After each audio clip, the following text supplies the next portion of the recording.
Annette Clever, seperti kebanyakan remaja usia 15 tahun pada umumnya, ia juga mengalami masa pubertas. Di masa ini pula, ia yang masih polos jatuh cinta pada seorang pria usia 40 tahun bernama Felix Fail, yang ternyata adalah seorang berantai. Saya Akbar, welcome back to my channel Kisah Hitam. Sebelumnya, Annette Clever tak pernah tahu jika orang yang ia cintai adalah seorang berantai.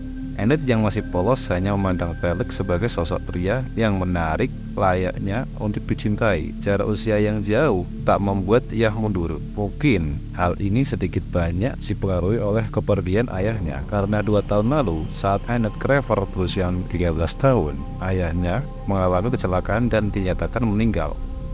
Sejak kepergian ayahnya, Annette memang jadi lebih suka menyendiri, menghabiskan waktu dengan menulis puisi, menggambar, dan bermain gitar. Hal itu tentu membuat sang ibu khawatir dan berpikir mungkin putrinya butuh teman untuk mengobrol.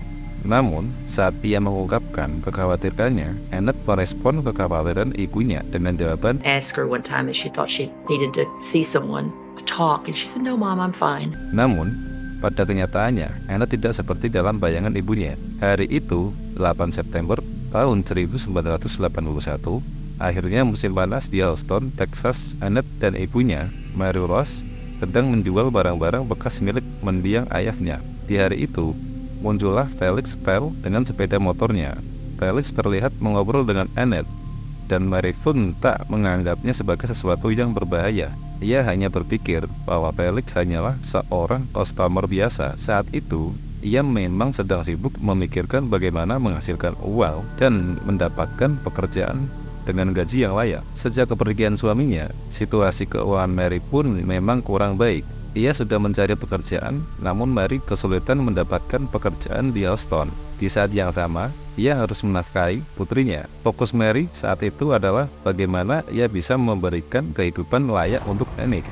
Sayangnya, kesempatan untuk mendapatkan uang datang dari negara tetangga, Oklahoma. Mau tak mau, ia menerima pekerjaan itu. Saat itu, satu-satunya masalah adalah Annette.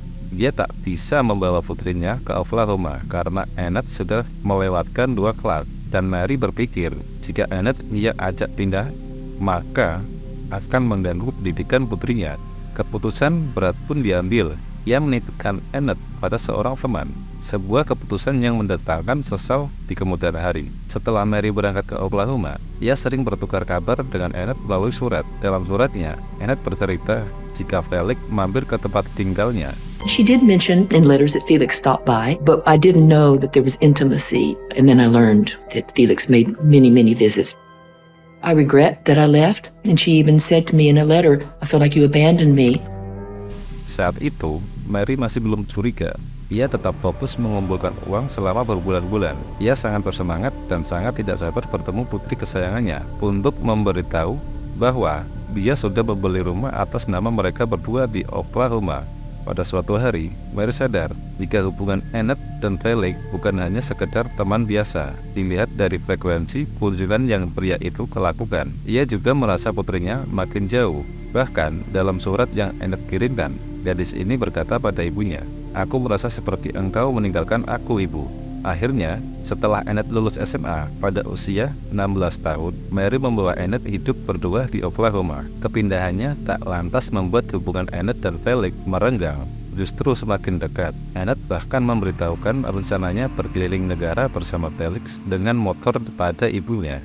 Mary sangat gamang saat putrinya minta izin. Ia tahu jika ia menolak keinginan putrinya, Annette pasti akan melarikan diri. Ia pun memilih menyetujui rencana putrinya. Selama bepergian, Annette tetap berkomunikasi dengan ibunya. Namun, setahun kemudian, Mary mendapat telepon dari Annette. Anak gadisnya minta izin pada ibunya untuk menikah dengan Felix. Mary sangat terkejut karena saat itu bahkan anaknya masih 17 tahun. Dia pun bertanya pada putrinya, kenapa tidak menunggu sampai berumur 18 tahun. Namun, Annette berkata, "Aku mencintai Felix dan kami akan pergi ke Meksiko dan menikah di sana." Tentunya, sang ibu hanya ingin putrinya bahagia. Meskipun berat, Mary tetap menyetujuinya. Setelah menikah, pasangan Felix dan Annette hidup dari cek jaminan sosial yang diterima Annette dari kematian ayahnya. Sayangnya, kehidupan pernikahan Annette bermasalah. Melalui suratnya, Annette mengatakan pada ibunya jika suaminya, Felix, berubah setelah menikah. Suaminya tiba-tiba sangat mengontrol dan memaksanya melakukan aborsi ilegal. Karena terkejut dan khawatir, Mary meminta anaknya untuk pulang. Pada tahun 1984, Annette memutuskan untuk pergi dari cengkraman Felix. Sekembalinya Annette ke rumah, Mary merasa bahwa putrinya berubah. Not herself. She was so confused. When we were painting the downstairs and she looked into the camera with this intense look on her face, like, what do you want from me? I think she was just overwhelmed with the way he had tried to control her and mess with her mind. Meski begitu, ia tetap senang karena dia bisa bersama lagi. 2 minggu kemudian, Felix muncul di rumah mereka dan langsung menemui Annette. Setelah dia menghabiskan waktu bersama Annette, pasangan itu menuduh Mary Rose mencoba mencuri rumah tersebut dan berkata, "Kami ingin kamu keluar dari rumah kami." Mary berusaha menyelesaikan masalah itu dengan Annette, tapi yang ia temui jalan buntu. Mary terpaksa mengemasi barang-barangnya dan pindah ke California. Rumah hasil kerja kerasnya dipindah tangankan ke Annette. Selain itu, Annette juga langsung menguangkan warisan dari mendiang ayahnya begitu ia menginjak usia 18 tahun. Begitu rumah sudah atas nama Annette, rumah itu juga dipindah ke atas nama Felix. Uang warisan pun juga ditransfer ke rekening Felix. Mendengar hal itu pun Mary langsung menelepon Felix. Tapi Felix berkata jika Annette sudah di dalam bus perjalanan ke Meksiko. And what he told me was that he put her on a bus and that she was going to Mexico. Tanpa berpikir lama, Mary melaporkan Annette ke kantor polisi dengan laporan orang hilang dan tersangkanya adalah Felix. Namun, usahanya sia-sia. Polisi lebih percaya pada Felix yang mengatakan jika Annette pergi atas keinginannya sendiri. Setelah itu, yang dilakukan Mary hanya menunggu dan menunggu. Setelah 7 tahun tanpa kabar dan ratusan surat kepada polisi, FBI dan Felix yang tak terbalas, Mary muak. Ia melakukan investigasi mandiri, dimulai dari mencari tahu keluarga Felix. Di masa ini adalah masa-masa awal internet, jadi data yang ia cari masih sangat langka. Tapi ia tak bisa menyerah. Petunjuk kuat yang ia dapat adalah Sue Jordan, saudara perempuan Felix. Dari Sue, Mary tahu jika Felix pernah menikah sebelumnya dan istrinya meninggal karena tenggelam di sungai Calcasieu. Segera Mary melacak informasi keluarga istri pertama Felix dan diketahui adalah Mary Houston Fell. Mary segera menemui keluarga Mary Horton, Will Horton, yang diketahui adik laki-laki Mary Horton. Dan dari Will, Mary tahu jika seluruh keluarga Horton membenci Felix. Will tidak memberikan info detail tentang kasus kakaknya, tapi dia menceritakan jika kakaknya bertemu Felix saat belajar bisnis di college pada tahun 1960. 6 bulan kemudian, Mary Horton dan Felix dikaruniai seorang anak laki-laki, Bill Fell. Sama seperti kisah Annette Felix, kehidupan Mary Horton juga memburuk setelah menikah, khususnya setelah punya anak. Felix mengaku jika ia membenci jika ia punya anak, dan Mary Horton akan menerima konsekuensinya jika ia hamil lagi. Sayangnya, di tahun berikutnya, Mary Horton hamil. Felix pun meledak marah-marah.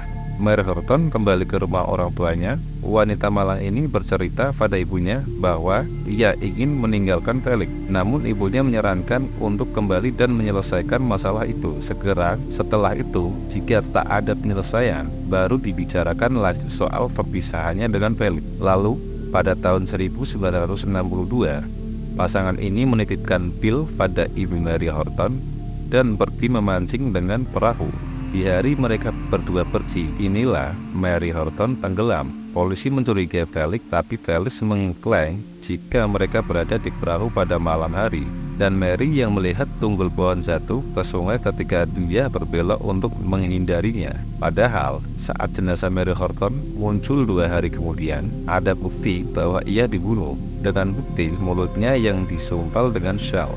Luka yang terbuka besar di bagian belakang kepala seolah-olah dipukul dengan senjata, dan lengan sweater rambutnya yang berlumuran darah. Namun meski begitu, he was absolutely a suspect in her death. But he was released 3 days later. Why? The coroner at the time ruled that the death was an accidental drowning. Pemeriksaan mengatakan bahwa itu murni kecelakaan yang membuat nama Felix terbebas dari tuduhan. Setelah itu, dari adik Mary Horton, Mary mendapatkan informasi bahwa pada tahun 1975 ada seseorang yang meneleponnya untuk mencari Sharon Hensley yang diketahui sebagai pacar Felix berikutnya yang juga menghilang misterius. Untuk selanjutnya, Mary terbang ke Bismarck, Dakota Utara untuk menemui Brian Hensley, saudara laki-laki Sharon. Menurut penjelasan Brian, Felix dan Sharon bertemu dalam sebuah kultus Holy Order of Men. Setelah itu, kisah mereka awalnya baik. Namun, makin lama Felix makin menunjukkan watak aslinya. Dia makin sering mengonsumsi narkoba dan melakukan kekerasan. Ia juga sangat mengontrol Sharon. Menurut Brian, Sharon tidak tahu bagaimana untuk keluar dari situasi tersebut. Lalu, setelah kunjungan keluarga sebelum pergi ke Amerika Selatan bersama Felix, Sharon menelepon ibunya untuk say goodbye. Kemungkinan saat itu, Felix ada di sampingnya, mendengarkan apa saja yang diucapkan Sharon pada ibunya. Namun, firasat seorang ibu selalu tepat.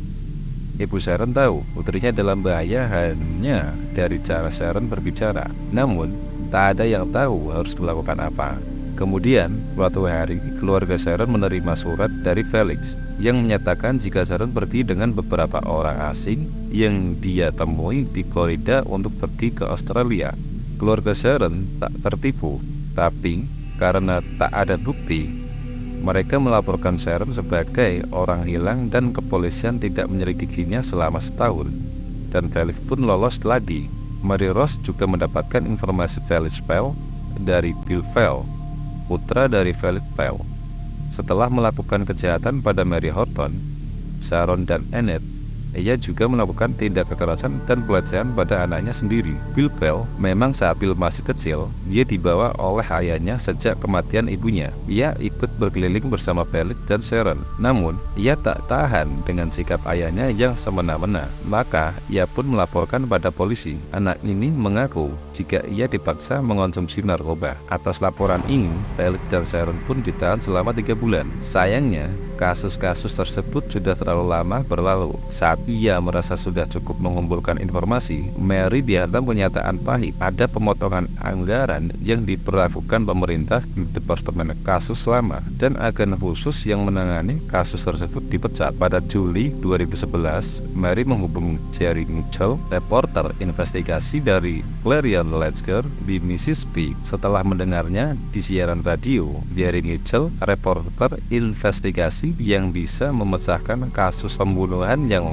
bahkan sudah tak terpecahkan selama 60 tahun. Setelah itu, keduanya sepakat untuk masuk di rumah Felix demi menemukan bukti. Di dalam rumah Felix, mereka menemukan koleksi teks agama dan sejumlah senjata. Setelah selesai mereka keluar. Saat keluar, mereka dihampiri oleh seorang perempuan yang tak lain adalah saudara perempuan Felix, Kay Faulkner. Kay mendatangi keduanya karena terganggu dengan Mary dan Jerry. Namun setelah dijelaskan, When I spoke to Kate Faulkner, Fieldsdale's sister, she's like, oh yeah, I think he killed these women.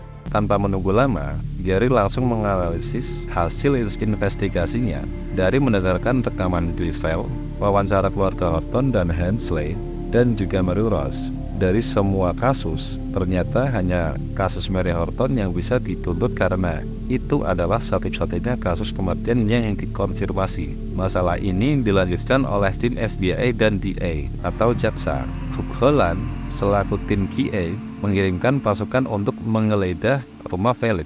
Dari penggeledahan, mereka ditemukan sebuah jurnal yang berisi catatan dari tahun 80-an sampai 2010. Dari jurnal tersebut, diketahui bahwa secara jelas Felix berusaha mengendalikan setiap wanita dan minum darah mentah dan merasa baik-baik saja saat pembunuhan.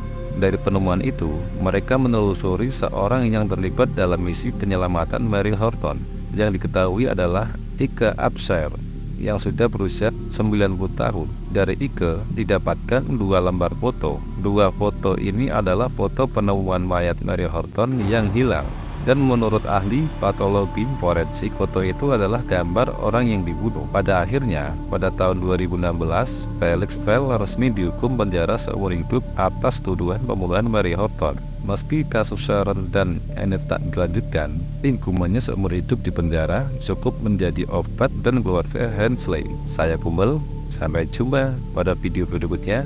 Bye-bye.